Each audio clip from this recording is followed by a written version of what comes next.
Welcome back to your latest aviation recap. In today's video, there's coverage on the Boeing 787 at a Nordic carrier. An Indian airline is cutting its workforce once more as it attempts to cut costs. And lastly, there's focus on Qantas, who are once more in the headlines regarding the price of their tickets.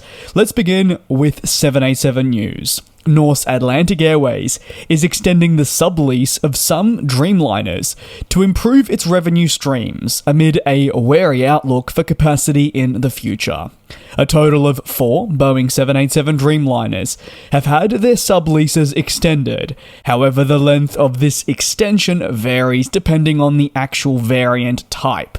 Norse says that 3 787-8s have had their sublease extended through to 2025, with a view of having these aircraft back into the Norse system the following calendar year. Meanwhile, the Boeing 787-9 has only been extended for 2 months. Therefore, the airline will welcome this unit back in May 2024, so they'll be able to utilize it during their busy summer schedule. Norse Atlantic sees subleasing as a means to increase cash and give its Boeing 787s that, say, may not be required at the moment, a use. Air Europa, per fleet data, has been utilizing the aircraft. The Nordic airline is still relatively new to the aviation industry and has at times struggled with the seasonal demand shifts that we see, thus resulting in pretty significant shifts to its overall network to ensure it can remain reliable at all times of the year. These shifts normally relate to pretty frequent route cuts that we see almost every single month, and also routes being launched that may not operate, say, for a year or more, which is not necessarily all that common unless the route has been stipulated to be, say, a seasonal service. While the airline is still relatively new, it does want to grow, and these Boeing 787s on a sublease contracts will eventually be required for the airline's broader network. The time in which they will be required, however, is not now. If including the sublease aircraft, Norse Atlantic has a fleet of 15 787s that it agreed to during the early days. Norse took advantage of the collapsed Norwegian's long-haul operations and the spare 787 to launch a very similar network. For the summer 2024 season, Norse predicts solid demand levels. However, it will only operate with 12 Dreamliners. 2025 is when they expect to tentatively build up their capacity to a fully operational fleet of 15 units. Seasonal demand has long affected Nordic carriers, and especially those operating a low-cost transatlantic service model. The primary challenge for these companies that again can't just be also limited to the Nordic region but operate with a similar model has been finding ways to generate cash when peak demand drops.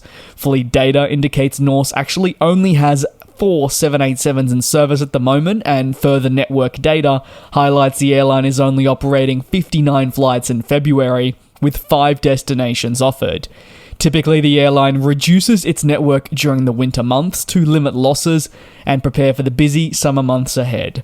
This winter schedule, they look to fly towards warm weather locations in order to try and shake up how they fly to mitigate some of the losses normally felt during the period.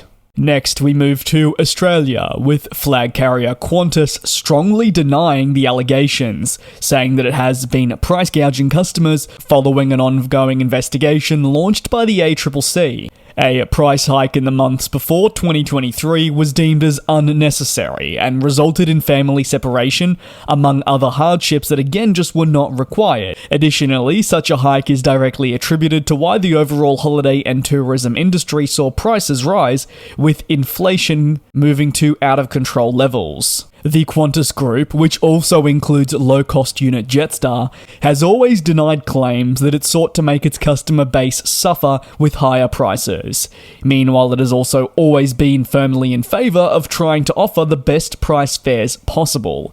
An overall investigation into Qantas is part of a broader report that focuses on practices undertaken by several leading industries within Australia. Now, this includes the likes of supermarkets and banking. One of the ACCC's leading focuses, however, has been aviation, and it was highlighted that the lack of competition has allowed Qantas to increase its flight prices dramatically. While new entries into the market, such as Bonza, have, yes, promised low fares and delivered on these promises, saying that they've saved customers hundreds of millions of dollars, they focus on unserved or underserved markets.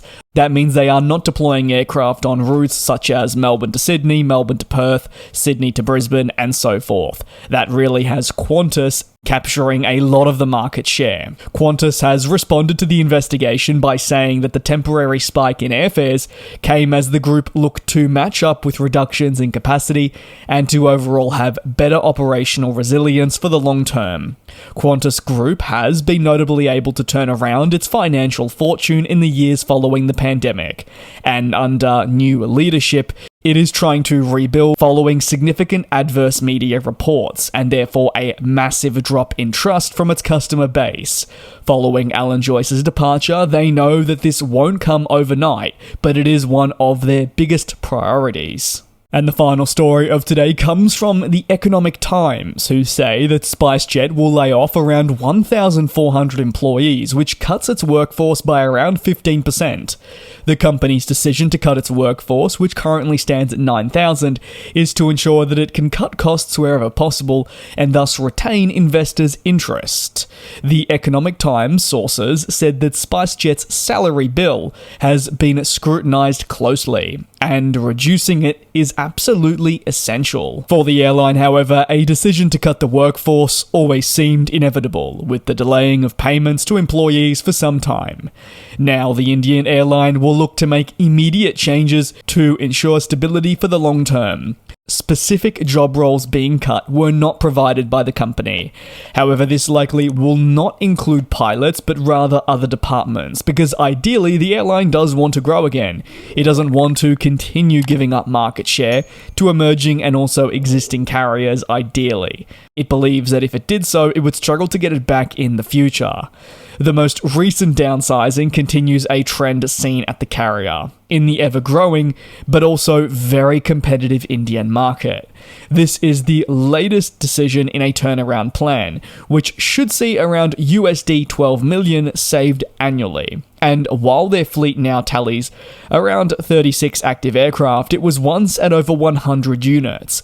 That really does showcase just how much has changed at the airline in recent times. That's going to conclude today's aviation news recap. If you have any thoughts, you're more than welcome to drop them down below in the comments. Thank you very much for your support here on the channel. Do be sure to take care and do also be safe. I will see you next time for more coverage on the aviation industry. And we'll fly.